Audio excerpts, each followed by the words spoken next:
Welcome to Burnout-Free Me, your success and well-being podcast. I'm Dr. Amy Grimm, and I am so glad you're here. Let's go from burnout to breakthrough together. Hey everyone, welcome back to the Daring DVM podcast. You're listening to episode 118. I'm your host, Dr. Amy Grimm, and I help high-achieving women stop running on fumes and start living on their own terms. So today, we're talking about something every busy professional struggles with: how to actually leave work at work. If your mind is still replaying emails, to-do lists, and client conversations long after you've left the building, you're not just tired, you're in a cycle that's quietly draining your energy, creativity, and joy. So in this episode, I'm sharing a couple of my favorite tools and mindset shifts to help you shut the mental door on work so you can be fully present during your off hours and actually start feeling like yourself again. And if you're listening right now thinking, oh yeah, this is me, I want you to know that you don't have to keep pushing through and hoping it gets better. That's exactly why I created Burnout-Free Me. It's the space where we untangle all of this together. It's not just about time management or self-care tips. It's about actually creating a life that you can succeed at and in which you feel like yourself again. So if that sounds like what you've been craving, come join us. The link is waiting for you in the show notes. Okay, so let's talk about how to leave work at work. My goal with this episode is to teach you tangible, implementable, accessible ways to switch off from the stress and worry of your job or business and to feel more fulfillment, personally in your free time and professionally while you're working. So if that sounds great to you, let's jump in. I'm going to start with painting a picture. You leave work, you head home, you want to relax and enjoy your evening, but instead you find yourself ruminating, planning, dwelling on things that happened during the day or that could happen tomorrow or in the future. So even though you've finished work, your brain is still going. You think about what could happen, what has happened, what's going to happen. Does this sound familiar?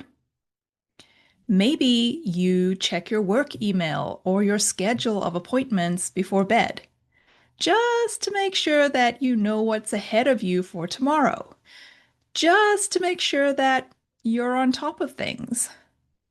Maybe you take phone calls or answer messages while making dinner. Maybe you're trying to complete a couple more charts or write-ups from the day. The thing is, there's no boundaries. You're either working all the time or you're not working, but in reality, you're probably working. You worry about all that still has to be done, and you try to mentally plan your workday or your work week while you're trying to be present with your family. And we all know what that looks like, right? Sitting at the table and you're physically there, but your mind is somewhere else. It's like you're just stuck in your head. So if you can relate to this, I just want you to know that you're not alone. I have been there. Many high achievers have been there. This is really common. And when we are lost in our work and we cannot detach or disconnect from it, and we carry it with us at all times, it doesn't only impact our work. It doesn't only impact your business or your job or your future career. it impacts your personal life and it impacts your well-being, which honestly impacts everything. There are real consequences to this. Consequences like having a distracted or absent home life, putting your own life on hold, which is when you say to yourself things like, when things calm down, then I'll be able to, like that's ever going to happen. We can also become disconnected from our work and we can lack creativity and the ability to problem solve. And we may even end up resenting our jobs, our bosses, our clients, our teams. We can also experience poor quality sleep and feel disconnected from our personal relationships. Like you can be at home, but you're not really there. And finally, it leads to exhaustion, overwhelm, and ultimately burnout, which is why people quit or they are more frequently absent, they call in sick, or they take long sabbaticals to mentally recover and regroup. Suffice to say, there's a huge impact on us and our well-being over the long term. So if you're listening to this thinking, wow, this sounds like me, then my friend, let's talk about some simple ways to help you break the cycle. We're going to start with the brain dump. This is such a simple exercise and it's one of my favorites that I highly recommend. I do this regularly and it really helps me calm my mind and stop overthinking about so many things.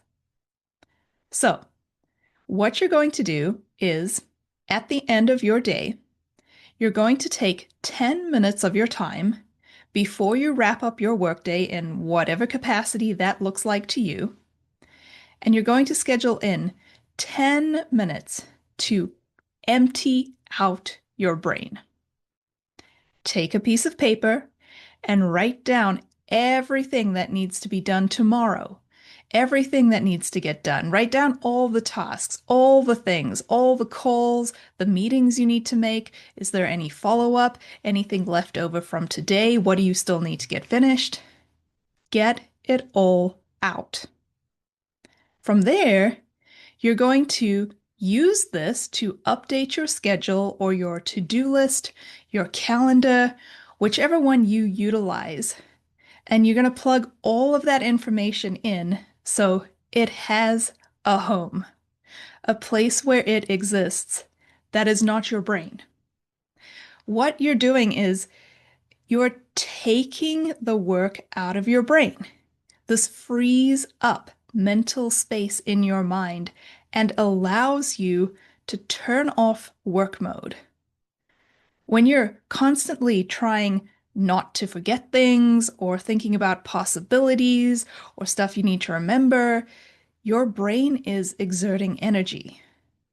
When you pull it all out of your brain and put it on the paper and plug it somewhere where you know you're going to remember it, then you actually remove it from your mental plate.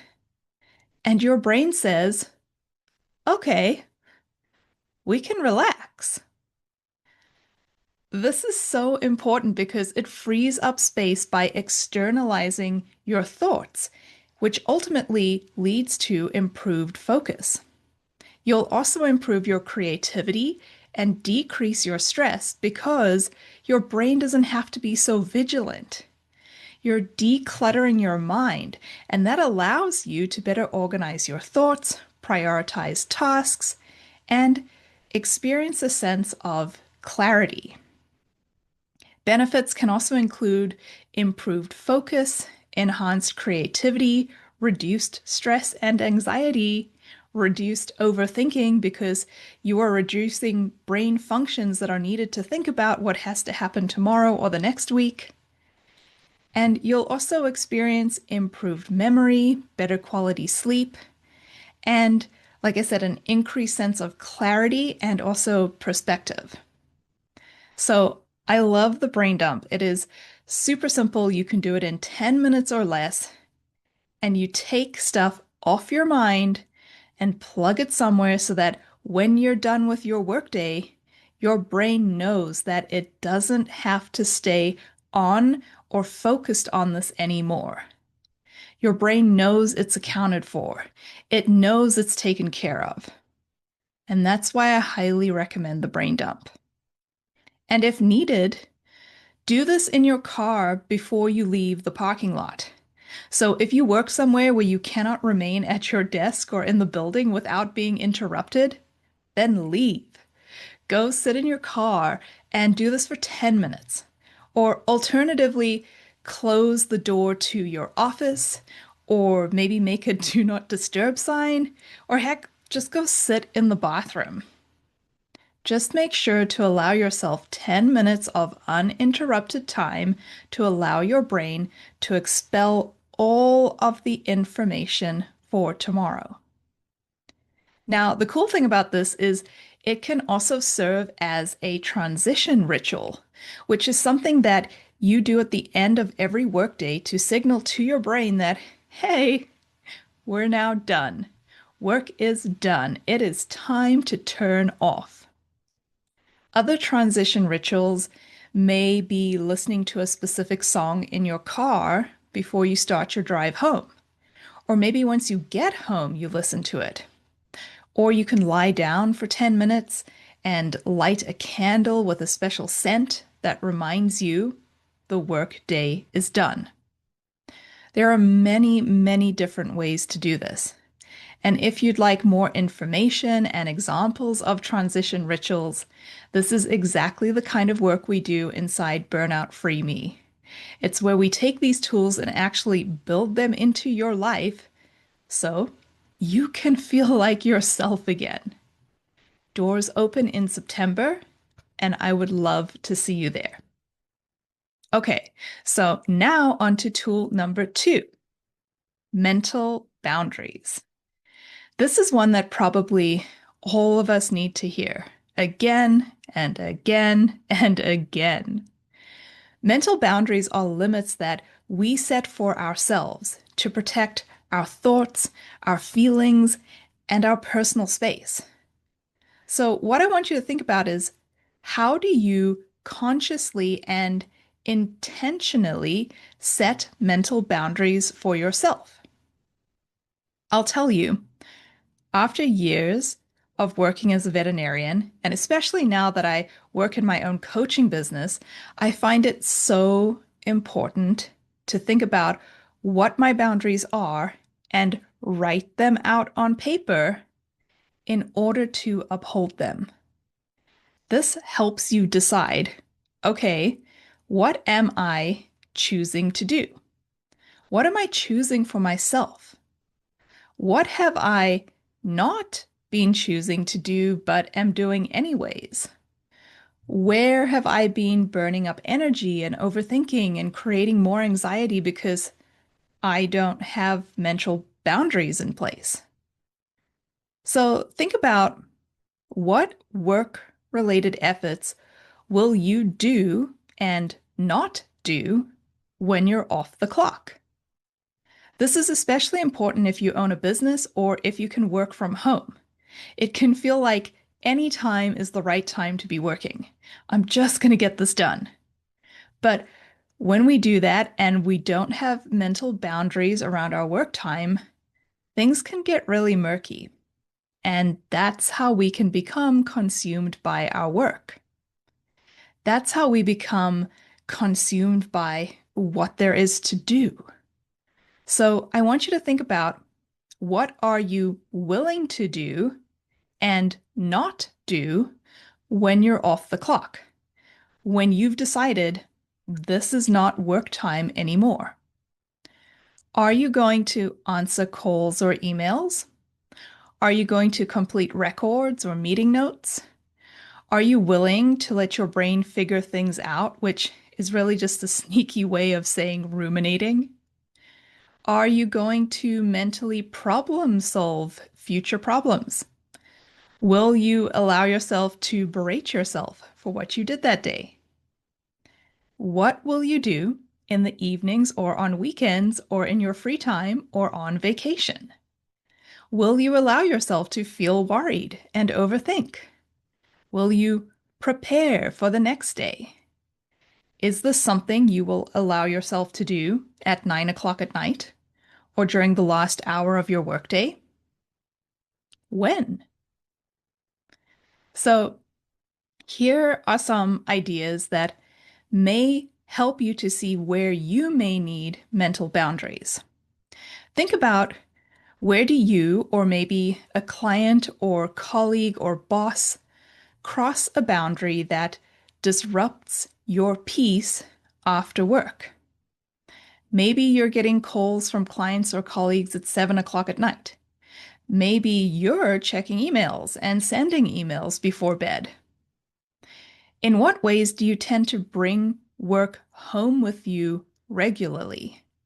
And I don't just mean physically, although this is especially for you if you bring work home with you physically, but I also mean mentally.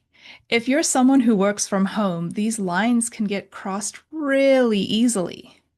So, what does bringing work home with you look like?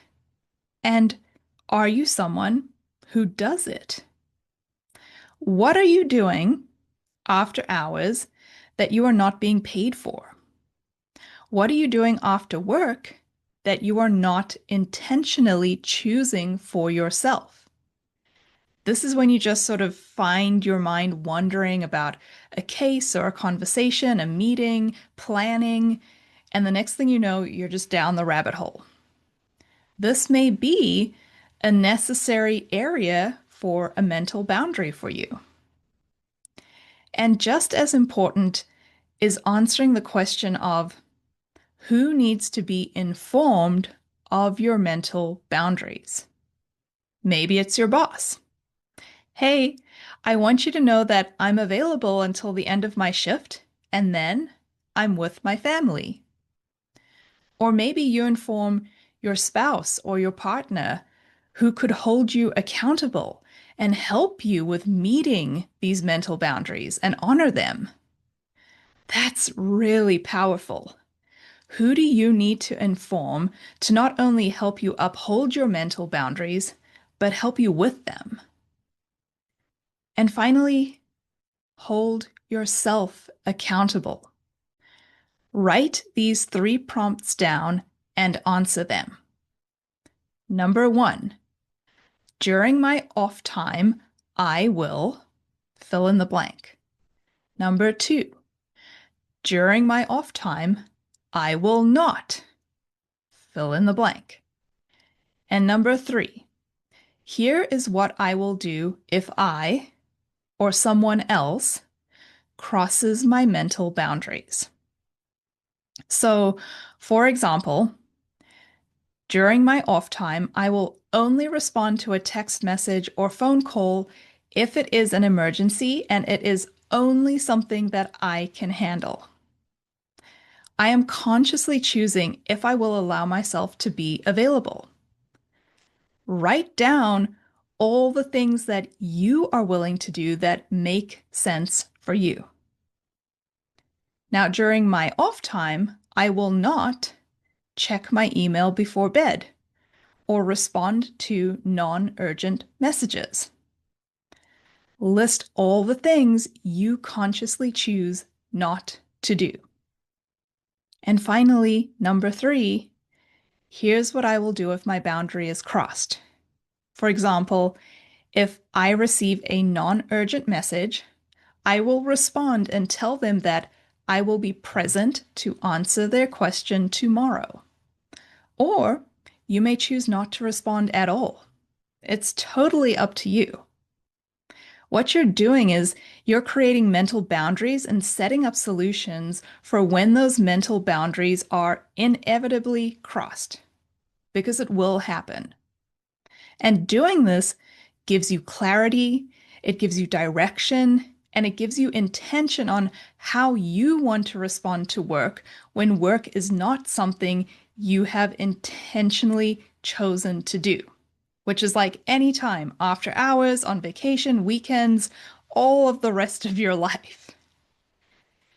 This is how you set yourself up for success, for peace, and for allowing yourself enough rest so that you do not burn out or become resentful of your career. All right, friend, that is it for today's episode. I hope these two tools help you close that mental door on work and actually enjoy your time off without feeling guilty about it. And remember, you don't have to do this alone. If you're ready to go from constantly running on fumes to feeling grounded, energized, and in control of your life again, come join me in Burnout-Free Me. It's where we turn these ideas into daily habits so you can build the kind of balance that lasts. You can grab your spot through the link in the show notes, and I would love to see you inside. Until next time, take care of yourself and dare to dream.